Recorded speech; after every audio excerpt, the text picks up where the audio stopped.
Hi, my name is Veronica Ponce, Hi, my name is Elena Gutierrez. and our case study for this presentation was slicing the pie. And so overall, it was about a student finance board that their goal was to distribute the money and the funds to all the clubs fairly. And so their budget this year was $500,000, and all the clubs asked for like $875,000. And so they only meet once or twice a year, and it's made up of a president, a vice president, a treasurer, four active members, two faculty members, and a college comptroller. But the college comptroller doesn't really have any voting power or say in the decision. Um, and so I asked my friends to let me borrow their pictures so I can tell the story easier and for me to remember it correctly. And so it basically started off with Patricia, the president. She came up with her own guidelines on how they were going to distribute the funds to every club. And she didn't really ask for anybody's opinion. She just decided that on her own. And so her proposal was that it would be based on the number of members a club has, the quality of their funding requests, the value of their activities to students and others, and the level of cost effectiveness. And so right off the bat, Wendell from who is a faculty and nursing club advisor, she said that some clubs depend on their annual budget to survive, and so they might be affected in a negative way. But Patricia responded that her club might even not really have a change in their budget, or they might even have an increase, so she doesn't have to worry about that affecting her club. But Charlie from the philosophy, who is a philosophy club member, he said that it's not really fair because there are some clubs that have few people, but they bring in like a good academic reputation for the school, like the debating club. So it wasn't really fair for them. And Patricia, and then, no, I'm sorry, Mark from the Intramural Sports Council member, he said that it is fair because his club has a lot of members and they need more funding. But Charlie responded back with saying that his club is not really using their funds correctly because they spend it in like unnecessary things. For example, getting a lecture with like a high cost and not really using it properly. And so, since the tension was building up, the director of college activities decided to step in and try to calm everybody down and try to make them take a step backwards so that they can reflect. And so she suggested to look through the past to see what other board members did to solve their problem. And then Patricia, she she responded with in a rude way and said that the past is a problem. They weren't being fair, so we gotta fix it. And so Caesar got angry and said that it isn't also it's not even fair because Patricia's criteria is also being biased, and they don't really take into account the new clubs because the new clubs don't really have a reputation to stand by. They don't have a lot of members, and they don't have any experience from writing like the request form. So their club would be in a disadvantage. And the drama member also added that they put on productions and they have a lot of people come into their shows, but that doesn't it is not being counted as like a success or anywhere in her criteria, so it's not really fair either.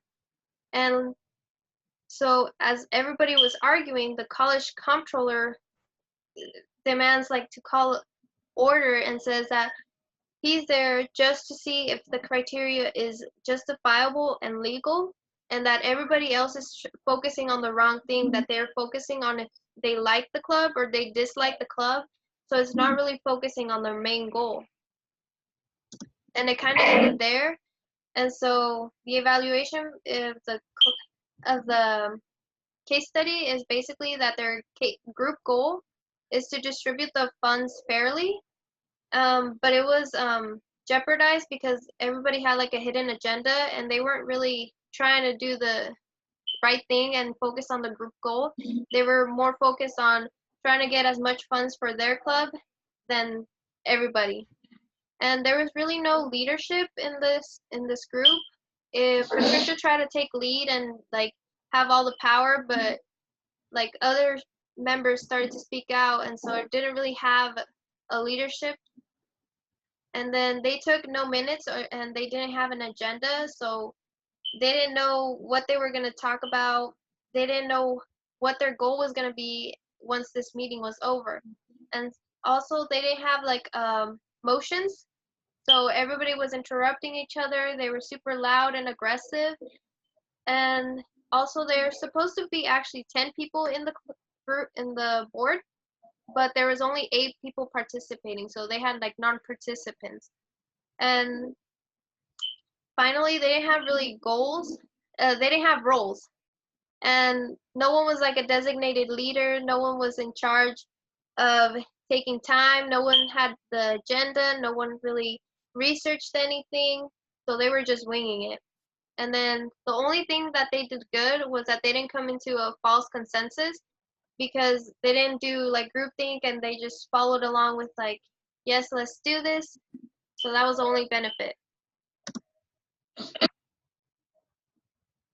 So some of the proposed changes and solutions that me and Elena came up with were, first, go back. What is the main goal and what is the point of the group and the case study, and how is the group communication important? So obviously the main goal or point was to distribute the funds fairly between the extracurricular activities, the clubs, and the groups that were being that were wanting funds for their groups or clubs. How was the group communication important? Well, obviously, in the group, as Elena talked about, they didn't really have like a structure to their communication. It was more just a free-for-all, which made it very chaotic and hectic. And so when they were talking in between each other in the group, it wasn't an actual conversation or discussion. It was more of a bickering towards one another, which made it hard for any of the points to actually be touched upon or get, actually solved. I think that's very important to realize that there is a main goal in the of the meeting and of them talking to one another. So if they're not being able to reach that goal, it makes it difficult and kind of pointless to them for them to even have a meeting.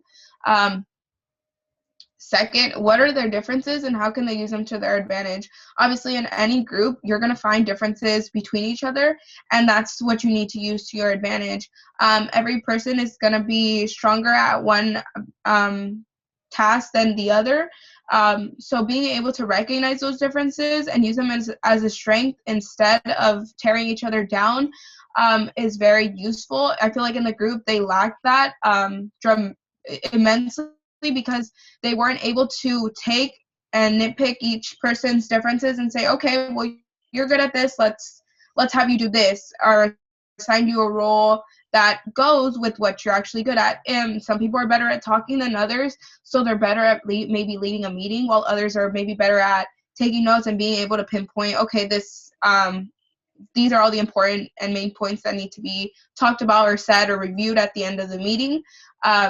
And so that's one of the ways that they can use them to their advantage, not only in the future, but also in their current stage of the meeting. The language, body, and characteristics, well, the way they addressed one another was obviously, like I said, they were more bickering with one another rather than actually having a conversation and sitting down maturely and being able to talk to one another and address one another in a professional or respectful manner, which made it difficult to actually figure out, okay, well, what is it that we actually need to do? They were more of being selfish and thinking of their own needs rather than the needs of everybody. I mean, as their group, their main purpose was to distribute it to all the other groups, not just their own group.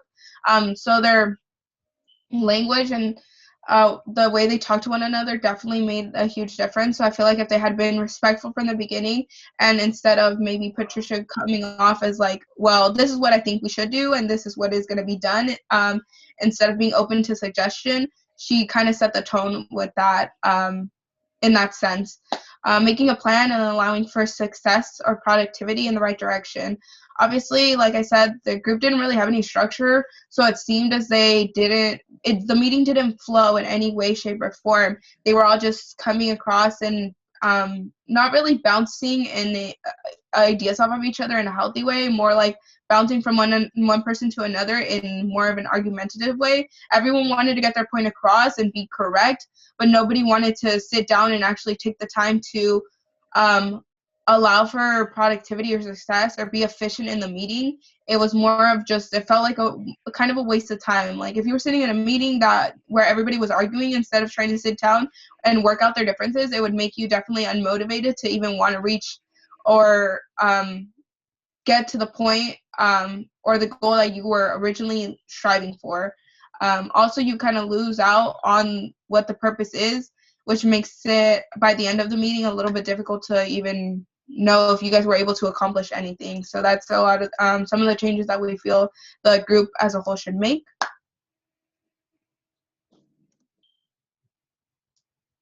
Some of the recommendations we feel that the group should follow would be to follow the 3 essential elements of a meeting. Schedule, structure, and having a chairperson are the 3 elements of a meeting. So scheduling, obviously the group only meets twice in a year, which makes it very difficult for them to go through everything in such a short amount of time. So it's definitely important to be efficient in that time and to work together instead of working against one another, because at the end of the day, they are in a group, and that is very important to do regardless of your differences or the things that you feel that you can't work out. There's a time and a place for everything, and although that may not be the time and the place, you could work it out outside of the group or outside of the meeting on a different time. That the group meeting is important to use and utilize every amount and every ounce of time that you have in that time to be able to accomplish what you need to, instead of steer away and create a roadblock for yourself or the group.